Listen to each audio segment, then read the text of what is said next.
Здравствуйте все! Добро пожаловать на канал Магия Песка. Старинные турецкие гаремные гадания на песке для вас. Дорогие зрители, гости канала. Тема сегодняшней отсыпочки звучит так. Любит ли он вас? Помнит ли? Вернется ли?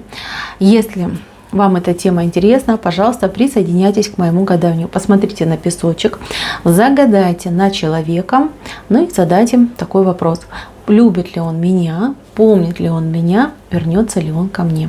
Надеюсь, вы настроились. Я убираю Назар. Прошу высшие силы дать мне возможность ответить на все ваши вопросы и послать для вас только самую важную, самую нужную и самую полезную информацию. Давайте же посмотрим, что нам расскажет песок. Так, первый вопрос. Любит ли он вас? Да, любит. Второй вопрос. Думает ли он о вас? Конечно, думает. Третий вопрос. Вернется ли? К сожалению, нет. Если вам интересно послушать дальше, пожалуйста, оставайтесь. Если вы не принимаете такое предсказание, тогда вам будет проще перейти на другие видео, на другие каналы. Я не люблю, когда ради хайпа люди рассказывают все, что там может подойти всем подряд, да, грубо говоря. У меня таких гаданий нет. Если вы со мной давно, вы это понимаете. Я всегда говорю лишь только то, что показал песок. Делаю свою работу на совесть, поэтому вы уж простите, если кому мои предсказания не нравятся, либо не оправдывают ваших ожиданий. Если готовы слушать правду, пожалуйста, оставайтесь. Я буду рассказывать подробно. Если нет, переходите на другие видео, либо на другие каналы. И что?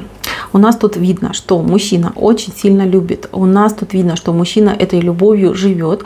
Вот эта чаша, видите, чаша именно у него идет, да, у него. Вы тоже любите этого человека. Возможно, между вами время, возможно, между вами расстояние. Но сколько бы вы друг от друга не бегали, какое бы расстояние между вами не было, все равно вы любите. Что бы этот мужчина ни сделал вам в прошлом, все равно любовь в сердце и в душе к этому человеку сохранилась. И то же самое у него. Но у него даже вот как-то больше, понимаете, потому что этот человек еще чувствует себя в чем-то очень сильно виноват. Прямо говорит, я виноват, я виноват.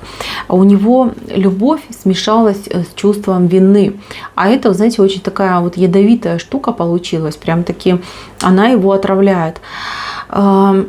Он очень много думает о том, где он ошибся. Он очень много думает о том, что можно сделать, чтобы это все переиграть, переменить, пересмотреть. Знаете, может даже быть такой момент, что этот человек, он сейчас не свободен. То есть либо он уже в отношениях с кем-то, либо этот человек, например, может быть болен, там, то есть какие-то зависимости могут быть нехорошие, либо человек, кстати, может быть и в заключении. То есть у меня момент того, что человек не свободен. Этот человек не может распоряжаться как будто бы своей жизнью полностью, своей судьбой. То есть у него что-то вот есть в ограничениях. И вот эти ограничения, они еще как такая огромная, знаете, плита железнобетонная, да, она на него давит и не дает ему покоя. Человек винит себя, человек винит... Нет, вас он не винит ни разу. Он винит именно себя, что где-то он неправильно поступил, оступился, где-то не был достаточно мягок, либо открыт, либо был слишком горд, либо считал, что у него там, как жизнь впереди, да, еще куча там женщин будет. То есть спешил каким-то, может быть, развлечением, какому-то хайпу, да, а вас он немножечко подвел, да, получается, подвел, подставил. У вас может быть, кстати, ребенок от этого человека.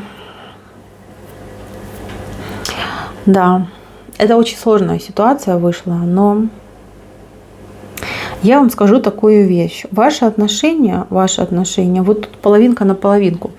50% люди, которые кармические, и вы карму проходили с этим человеком, вы ее как-то быстро, в смысле...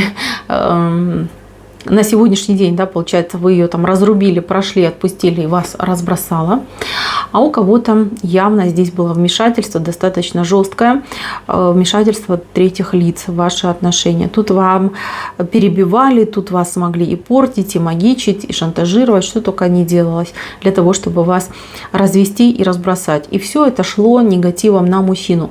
То есть мужчина становился жестким, черствым, грубым, мог обижать, мог поступать очень плохо. И он как будто бы, знаете, в один момент, вот вы жили-жили, и вот вроде как бы был день, да, солнце светило над вашим домом, и вдруг вы начали замечать, что находят тучки. Вот они откуда ни возьмись, раз тучка налетела. И все эти тучки, они как-то быстро прям собрались в такое огромное черное облако, из которого прям молнии посыпались.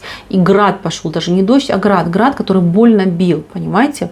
У кого-то в прямом смысле слова отыграется бил, не дай бог, да, ну, пережили, да, а у кого-то вот прям в переносном. Поэтому, мои дорогие, здесь какая-то жесть произошла между вами, нездоровая, явно нездоровая. Так просто не бывает. То есть даже судьба так вот жестко не делает. Здесь явно люди вмешивались, причем вмешивались как могли. Не знаю, там с головой, руками, ногами, всем мешали. Лишь бы вас развести. Причем как можно жестче вас разделить, чтобы не было между вами никакого даже намека, никакой ниточки на то, чтобы вы назад соединились. Вот так люди поступали и действовали. Люди бессовестные, сразу говорю, бессовестные, позором.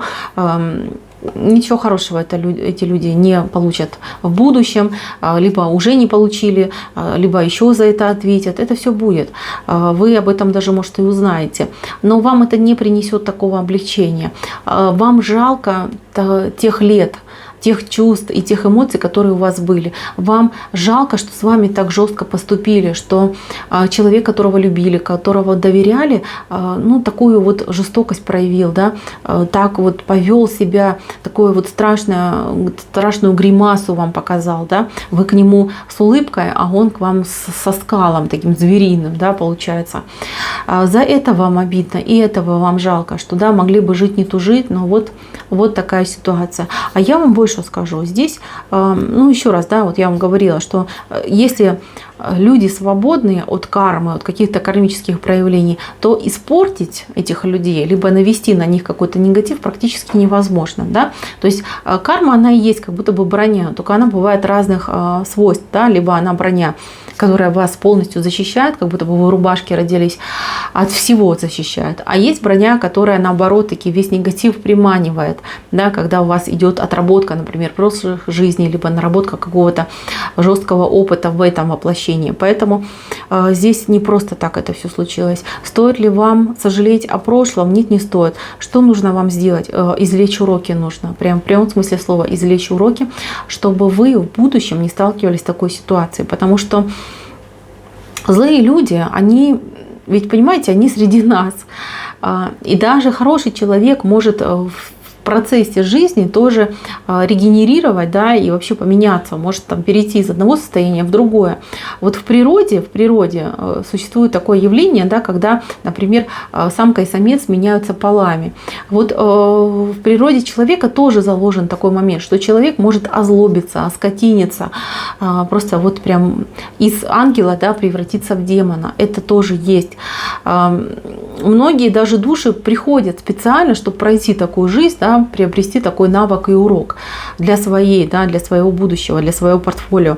Поэтому относитесь к этому, во-первых, с пониманием, во-вторых, научитесь себя защищать. Вы слишком добрый человек, вы слишком открытая, вы душа нараспашку, да, и поэтому такие плохие люди, они вокруг вас все время, ну, как змеи, да, под ногами вас крутятся, потому что вас очень легко и попортить, и перепутать вам дороги, и переменить ваше мнение, и вас там, я не знаю, там загнобить, заклевать, закусать, это легко, потому что вы человек прям как, ну, ягненок, понимаете, такой маленький ягненок. Ну, понятно, да? Каждый может обидеть.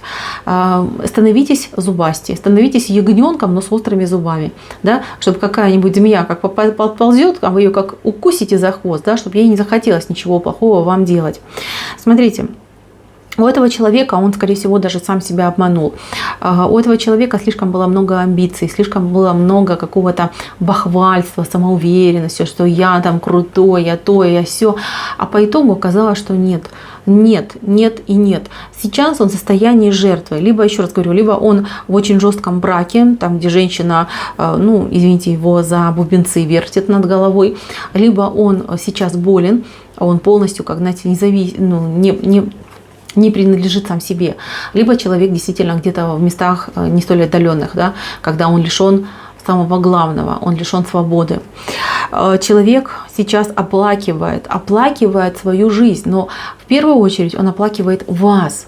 И то, что он вас отпустил, пропустил, и то, что он на вас не остановился, да, что он вас обидел, что он так плохо поступил. Он сейчас вот мысленно, да, он даже может молиться, да, и просить Всевышнего о прощении, да, не к вам идет просить прощения, потому что знает, что вы не примете его прощения, что такое простить нельзя. Он у Всевышнего, типа вот таким, знаете, хитрым цапом выпрашивает прощения. Почему он не вернется? Да потому что пути закрыты. Видите, вот это сердце, которое между вами, да, любовь ваша сохранится на многие-многие годы. И я тут вижу не только его, но и вашу любовь. Вот вы можете писать мне в комментариях, что нет, я не люблю, там ничего подобного. У вас с обратной стороны души этот человек отпечатался. Вот как хотите. Отпечатался, и вы будете любить его, ну, всегда. Особенно если есть дети, то эта связь, она просто, ну, такая, знаете, ее там ничем не перервать, не перерубить. Но вы вместе не сходитесь. И не сходитесь, потому что этот человек не сможет. Он не сможет набраться столько много смелости. Он не сможет открыто прийти к вам, попросить это прощения. Он не сможет себя перебороть. Понимаете? Он сейчас уже расплачивается за те плохие поступки, которые он совершил. И его дальше жизнь будет нагибать еще сильнее. Вот поверьте. А вы об этом узнаете об этом как-то, знаете, вы будете знать, но вы будете знать буквально там 30% всего лишь от того, что происходит на самом деле. А по факту вы уже узнаете после того, как этот человек, ну, когда этого человека уже не будет. Вот. У этого человека не такая длинная жизнь, не такая она продолжительная, да, как хотелось бы. Этот человек может быть молодой. И еще раз говорю, у него карма достаточно такая жесткая. Он пришел помучиться в эту жизнь, он мучается. И знаете, вот я не люблю такие темы, да, вот я не люблю, когда все так грустно, но я вам скажу, его душа выбрала этот путь сама. Вот его шанс на искупление – это прийти к вам покаяться. Он не дойдет до вас. Он до вас не дойдет. Слишком долго будет тянуть и не успеет, грубо говоря, да? Поэтому он не вернется к вам, поэтому ваши отношения невозможны. Не потому, что он отказался от вас, либо не хочет быть с вами, очень хочет. Но жизнь его, понимаете, она ограничена, да, вот лимитированно идет. Поэтому, пожалуйста, не расстраивайтесь, отнеситесь с пониманием и память, как бы попытайтесь его простить. Вот, если вы хотите для него что-то хорошее сделать, попытайтесь простить все его плохие поступки, все его прегрешения перед вами. Простить и отпустить, вот что самое важное. Просто простить и помнить об этом, это не считается, вы должны отпустить. Я понимаю, что это очень сложно, но вы можете попробовать, и у вас это получится. У вас в жизни другой человек идет. У вас в жизни другой человек будет. Человек спокойный будет. Человек стабильный. Такой, знаете, вот надежный, стабильный, от которого прям веет таким благополучием. Такой человек у вас будет в жизни. И с этим человеком вас ждет счастье. А этот человек, он наследил у вас сердце в душе, но так уж было запланировано, так уж было предписано. Так что, мои милые, вы извините, отсыпочка грустная вышла, но я говорю то, что я вижу. Вы простите, пожалуйста. Но со своей стороны отпустите его прегрешения. И ему будет легче, и вам будет хорошо. На этом у меня все. Спасибо за внимание. Всем пока-пока.